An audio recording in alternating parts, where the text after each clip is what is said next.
New ఇయర్కి ఎక్కడ ఉంటారో తేల్చుకోండి. ఎవరిని అంటున్నారు? సుప్రీంకోర్టు స్పీకర్ ప్రసాద్ కుమార్ గారి పైన ఆగ్రహం వ్యక్తం చేస్తున్నది. స్పీకర్ గారు జనవరి 1 రాబోతున్నది 2026. ఆ రోజున ఎక్కడ ఉంటారో మీరు తేల్చుకోండి. మేము ఇచ్చిన ఆదేశాలు పాటిస్తారా, కోర్టు ధిక్కార కేసును ఎదుర్కొంటారా?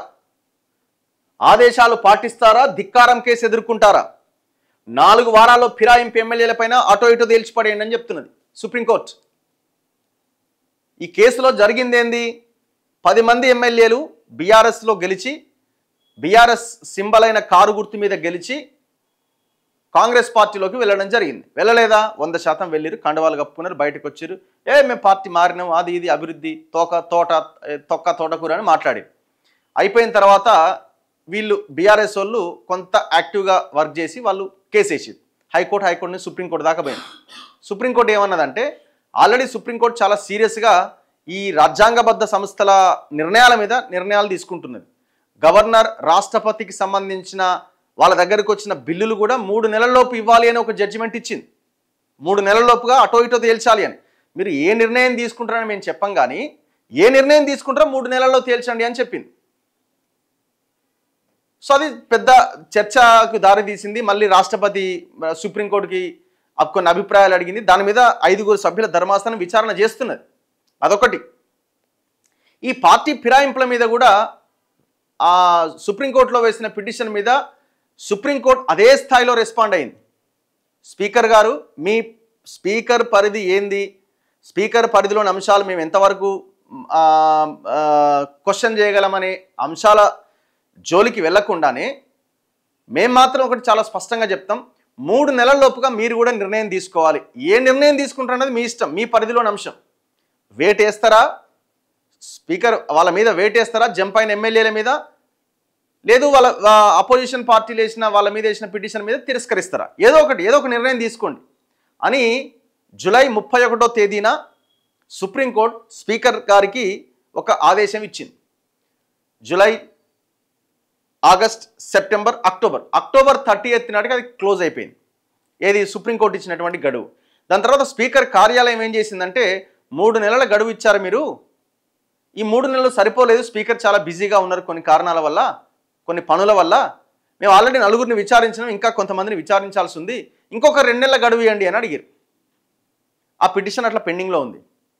నిన్న విచారించిన దాంట్లో స్పీకర్ కార్యాలయం వేసిన పిటిషన్తో పాటు 3 నెలల్లోపిన నిర్ణయం తీసుకోలేదని ఎవరైతే బీఆర్ఎస్ ఎమ్మెల్యేలు ఫైట్ చేస్తున్నారో వాళ్ళు మళ్ళీ ఇంకొక పిటిషన్ వేసారు.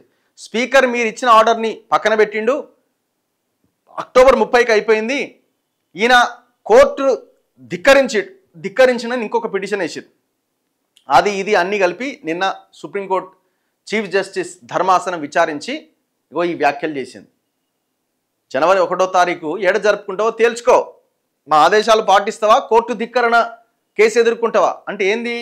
జనవరి 1 న్యూ ఇయర్ ఎక్కడ జరుపుకుంటారో తేల్చుకోండి అంటే కొంతమంది పెడుతున్నారు జైలు అది ఇదని. మరి ఆయన ఏ ఉద్దేశంతో అన్నారో మనకు తెలియదు. మొత్తానికైతే చాలా సీరియస్గా రెస్పాండ్ అయ్యి 4 వీక్స్లో మీరు తేల్చేయాలి అని చెప్పింది. ఇప్పటివరకు జరిగింది ఏంది? ఈ ప్రాసెస్ ఏంది? స్పీకర్ చేసిన ప్రాసెస్ 8 మందిని విచారించిండు, మొత్తం 8 పార్టీ ఫిరాయించిన వాళ్ళని. ఆ 8 మంది మేము పార్టీ మారలేదు అని చెప్పారు. ఈ మిగతా 2 ఎవరు? కడియం శ్రీహరి, దానం నాగేంద్ర. వాళ్ళు స్పీకర్ ఇచ్చినటువంటి నోటీస్కి రిప్లై కూడా ఇవ్వలే. ఎందుకు ఇవ్వలే? వాళ్ళు పార్టీ మారినట్టుగా టెక్నికల్గా దొరికిపోయారు. వాళ్ళు మేము మారలేదు అని చెప్పడానికి అవకాశం లేదు. ఒక ఆయన కూతురు ఎలక్షన్స్లో ఇన్వాల్వ్ అయ్యిండు, ఇంకొక ఆయన ఏకంగా పార్టీ సింబల్ మీదనే ఎంపీగా పోటీ చేసిండు, సికింద్రాబాద్ ఎంపీగా, దానం నాగేందర్. సో కాబట్టి వాళ్ళిద్దరు దొరికిపోయారు. వాళ్ళు అందుకే రిప్లై ఇస్తలేరు. దీన్ని బట్టి మనకి ఏమర్థం అవుతుంది? 4 వారాల్లో తేల్చాలి అంటే ఏం తేల్చబోతున్నారు? 8 మందికి సంబంధించి చెప్పలేం కానీ, ఆ 8 మందికి సంబంధించి చెప్పలేం కానీ ఈ 2 మాత్రం ఈ 4 వారాల్లోపుగా రిజైన్ చేయబోతున్నారని మనకు అర్థమవుతున్నది. ఎవరు? కడియం శ్రీహరి అండ్ దానం నాగేందర్. ఇక తప్పదు కదా. ఇప్పుడు గవర్నమెంట్లో ఉన్న వాళ్ళు స్పీకర్ ఒకవేళ అనర్హత వేటేస్తే ప్రభుత్వానికి చెడ్డ పేరు. వేటు వేసేదాకా ఎందుకు తెచ్చుకుంటారు? గవర్నమెంట్ చెప్తుంది, రేవంత్ రెడ్డి చెప్తాడు, ఈ రిజైన్ చేయండి, ఇది అయ్యేటట్లేదు, సుప్రీంకోర్టు చాలా సీరియస్గా ఉన్నది, రిజైన్ చేసేయండి అంటే ఇవాళ రేపో ఎప్పుడో ఈ వారంలోపే రిజైన్ చేసే అవకాశాలు కనబడుతున్నాయి. ఇక మిగతా 8 మంది ఏమైందంటే చెప్పలేం. ఒకవేళ 8 మంది మీద స్పీకర్ లేదు లేదు వీళ్ళు పార్టీ మారలేదు, గ్రౌండ్స్ అట్లా లేవు అని ఏమన్నా వాళ్ళ బీఆర్ఎస్ వాళ్ళ పిటిషన్ని తిరస్కరిస్తే ఖచ్చితంగా బీఆర్ఎస్ వాళ్ళు మళ్ళీ సుప్రీంకోర్టుకి వెళ్ళి ఇగో వాళ్ళు ఆల్రెడీ పార్టీ మారారు ఇవి వీడియోలు అని చెప్పే అవకాశం ఉంది. అప్పుడు మళ్ళీ దాని మీద విచారణ మరి సుప్రీంకోర్టు ఎట్లా రెస్పాండ్ అయింది అనేది అప్పుడు చూడాలి. ఏదేమైనా ఇద్దరికి సంబంధించి మాత్రం ఎలక్షన్ రాబోతున్నదని మనకు అర్థమవుతున్నది. ఇప్పుడు గవర్నమెంట్ కూడా డెసిషన్ తీసుకోవచ్చు కదా, ఇంకా దీన్ని ఆపలేరు మీరు, ఇంకా దీన్ని మీరు ఆపలేరు. ఒకవేళ మీరు ఇప్పుడు వాళ్ళు రిజైన్ చేసిన ఎలక్షన్లు ఏప్రిల్లోనే వస్తాయి. ఎందుకు తమిళనాడు ఎలక్షన్స్ అప్పుడే ఉన్నాయి. వీళ్ళిద్దరి కోసం సపరేట్ ఎలక్షన్ కమిషన్ ఎన్నికలు పెట్టదు. మార్చ్ ఏప్రిల్లో మాత్రమే ఎలక్షన్స్ వచ్చే అవకాశం ఉంది. ఒకవేళ వీళ్ళు ఇప్పుడు రిజైన్ చేసిన 6 నెలల్లోపు ఎలక్షన్స్ పెట్టాలి. సో ఏప్రిల్ అనేది రైట్ టైమే కదా, ఆ లోపుగా అయిపోతుంది కదా. కాబట్టి తమిళనాడు అండ్ మిగతా రాష్ట్రాల్లో జరిగే ఎలక్షన్స్తో పాటు ఈ రెండు కూడా పెడతారు.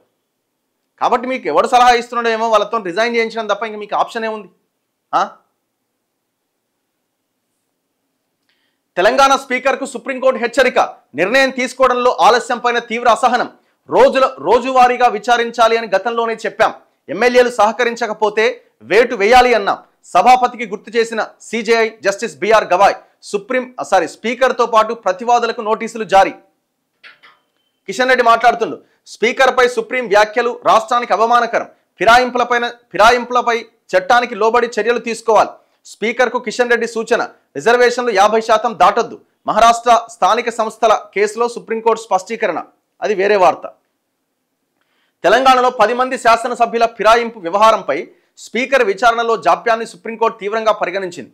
రోజువారీగా విచారించాలని, ఎమ్మెల్యేలు సహకరించకపోతే వేటు వేయాలి అని గత ఆదేశాల్లోనే స్పష్టం చేశాం.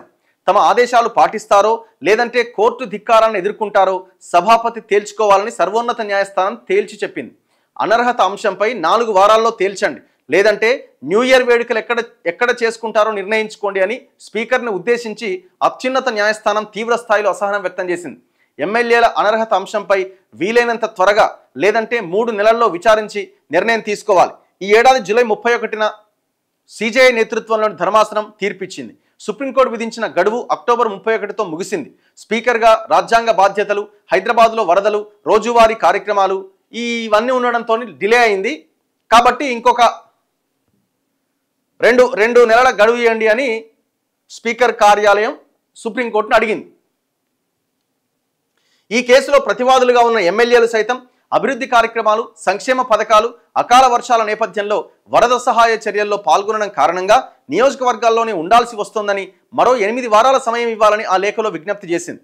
ఎమ్మెల్యేల అనర్హతపైన విచారణలో స్పీకర్ ఉద్దేశపూర్వకంగానే తాత్సారం చేస్తున్నారని బీఆర్ఎస్ వర్కింగ్ ప్రెసిడెంట్ కేటీఆర్ సుప్రీంకోర్టులో కోర్టు ధిక్కరణ పిటిషన్ దాఖలు చేసింది. స్పీకర్ గడ్డం ప్రసాద్ పైన కోర్టు ధిక్కార చర్యలు తీసుకోవాలని అందులో కోరారు. 10 మంది ఎమ్మెల్యేలను అనర్హులుగా ప్రకటించాలని బీఆర్ఎస్ ఎమ్మెల్యే పాడి కౌశిక్ రెడ్డి మరో పిటిషన్ దాఖలు చేసింది. గడువు కోరుతూ స్పీకర్ దాఖలు చేసిన పిటిషన్తో పాటు బీఆర్ఎస్ 2 పిటిషన్లు కలిపి సోమవారం భారత ప్రధాన న్యాయమూర్తి justice BR Gavai, justice Vinod Chandran, justice అంజారియాలతో కూడిన ధర్మాసనం విచారించింది. 3 సభ్యుల ధర్మాసనం. ఇట్లా మొత్తానికి ఏం జరుగుతుంది అనంటే నా అంచనా మాత్రం ఇద్దరు రాజీనామా చేస్తారు. వేటు కంటే ముందే కడియం శ్రీహరి అండ్ దానం నాగేందర్ రాజీనామా చేయక తప్పని పరిస్థితి. ఎంత గడువు? 4 వారాలు అంటే నెల రోజులు. నిన్న ఎంత డేటు? 17 నుంచి 17 అంటే ఎంత? ఇప్పుడు మనం నవంబర్లో ఉన్నామా?